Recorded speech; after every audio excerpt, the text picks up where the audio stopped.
Et yo les gars, comment vous allez? J'espère que vous allez bien. Aujourd'hui, je me porte très bien. Donc moi j'ai décidé, enfin moi-même de vous faire cette petite vidéo pour vous montrer tout ce que j'ai encore appris durant ces moments où on ne sait pas, voilà, attendre. Donc du coup voilà. Et aujourd'hui j'ai décidé donc de vous faire une petite brève vidéo qui parle sur les DT clés. Qu'est-ce que la data class? La data class en fait c'est juste un module comme tous les autres qu'on utilise en Python, voilà, pour essayer donc de diminuer le coût d'implémentation en utilisant les classes. Vous-même le savez, c'est pas à moi de vous le détailler, les classes, vous les utilisez toujours. Donc du coup, voilà, aujourd'hui, qu'est-ce que je vais vous montrer, voilà. Donc voilà, donc si on va passer ici, j'ai déjà implémenté, donc du coup, on va aller bref, on va de manière voilà rapide pour que vous voyez ce qui se passe. Donc du coup, ici, comme j'ai déclaré mes classes, vous voyez, j'ai initialisé la classe avec init. C'est ce qu'on fait d'habitude avec les méthodes. Donc c'est ce qu'on fait d'habitude. Donc du coup, j'ai créé la classe personne qui prend le nom, l'âge et le montant. Et ensuite, j'ai utilisé la méthode str pour afficher les données de notre voilà, de la classe.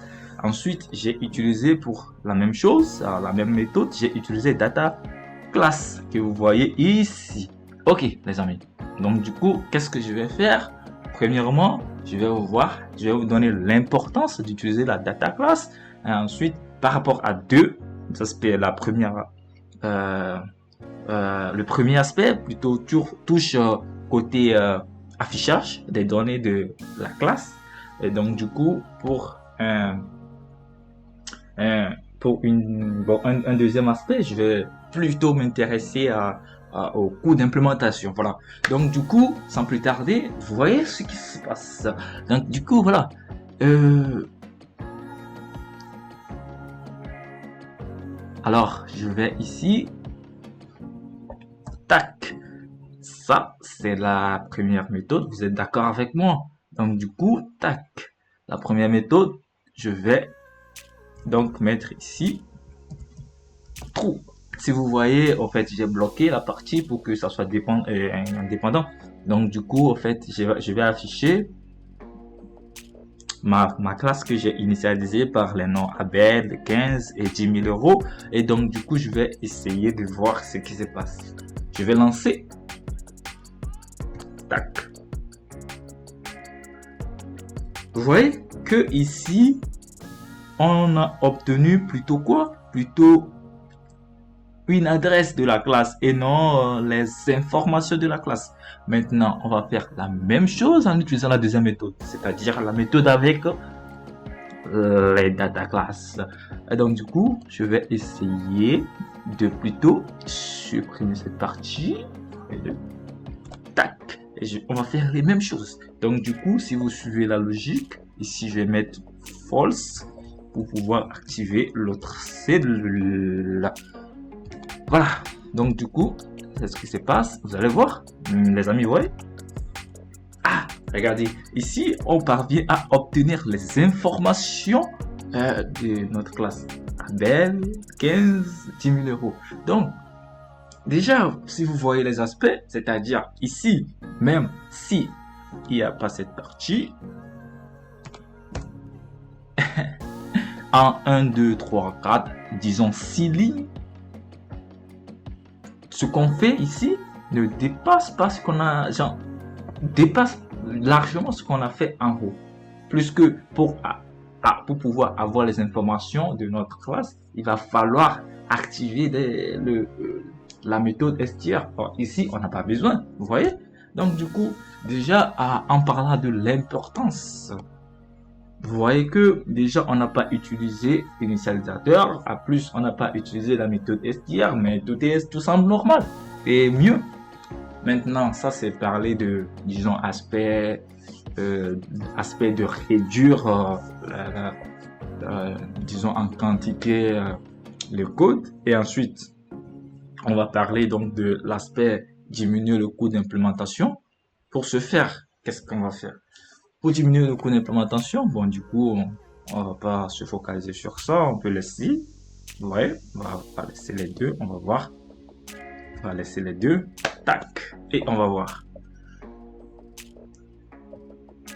Tac. Donc, on va voir. Donc, ici, je mets trou. Cours d'implémentation. Tac. Tac. Pour la première méthode, tout ce qu'on va voir, c'est ce qui se passe en termes de cours d'implémentation. Donc, ça peut arriver. Vous voyez avec moi. On attend un peu, après on lance ça. Tac, tac, tac, tac, tac. 1, 2, 3, 4, 5, 6, 7, 8, 9 et 10. Tac. Vous voyez, on a mis combien de secondes? Disons 15. Voilà, 15 secondes. Voilà. Donc, on va essayer de voir ce qui se passe si on utilise la méthode de data class. Donc, qu'est-ce que je vais faire? Je vais seulement décocher cette partie. Alors, les amis, comptez avec moi. 1, 2, 3, 4, 5, 6, 7, 8, 9, et donc 10. Tac. Ah, les amis, regardez. Au moins, si on fait 15 moins 10, on est déjà à 5%. Les gars. Donc, du coup, les gars, vous voyez que facilement, en termes de coût de l'implémentation, on ne peut rien dire par rapport à l'utilisation des data classes. Les data classes sont tellement utiles. Surtout si vous faites du deep learning, vous faites du machine learning, les amis, utilisez les classes parce que il n'y a pas match, les amis. Il n'y a pas match. Bon, en termes de voilà importance et tout, je vous ai montré, ça c'est le basique. On va pas rentrer en détail. Maintenant, je vais vous montrer comment implémenter vite fait. Voilà. Disons, je vais faire la même chose et je vais vous montrer comment initialiser. Déjà, normalement, en voyant, normalement, vous devez voir, c'est pas trop compliqué. Normalement. Donc, du coup, on va implémenter. Tac. Voilà. Donc, l'exercice, c'est quoi? On veut construire une classe. Voilà. Personne. Et ensuite, après avoir construit une classe personne, on va l'initialiser. Maintenant, en utilisant la data class, comment on fait? Donc, du coup, premièrement, on va importer, voilà, le module from data class, import data class. Tac. Vous voyez, c'est tout ce qu'il faut faire. Et ensuite, on va initialiser la classe. Notre classe qu'on appelle c'est personne. Donc personne. Voilà. Et notre personne a pour attribut. Donc, name. Tac. STR. Et après le name, j'avais mis l'âge. Après, c'est l'âge, c'est un integer. Donc, c'est un int. Après, j'avais mis mont. J'ai mis toujours str. Vous voyez, donc du coup, c'est la manière dont on doit initialiser une classe avec la méthode data class. Et il faut jamais oublier, il faut toujours mettre à la fin ou au début, ça dépend. C'est arrobase data class. Tac. Ça, c'est un décorateur. On appelle ça un décorateur. Sans ça, les amis, votre classe avec la méthode data class ne fonctionnera jamais. Donc, du coup, les amis, c'est pourquoi j'ai mis ça à la fin de la vidéo pour vous montrer l'importance. Voilà. Donc, du coup, notre classe, c'est prêt. On n'a pas utilisé l'initialisateur, on n'a pas utilisé la méthode str, mais on peut tout faire, les gars. On peut tout faire. Donc, du coup, c'est tout ce que je voulais vous montrer. Donc après, si vous voulez faire ce que vous voulez, parce que on peut faire c'est name, tac, égal, name, voilà, underscore name, tac, comme ça. Et après, on peut faire ce qu'on veut. On peut dire si c'est le nom Abel égal personne, tac, et encore même, égale donc belle, voilà, l'âge c'est, tac, je vais dire l'âge c'est 15, et ensuite après on veut dire que on monte c'est 10 000 euros, tac, 10 000 euros, tac, tac, tac, et vous voyez, là on vient d'initialiser notre classe et après on peut faire tout ce qu'on veut.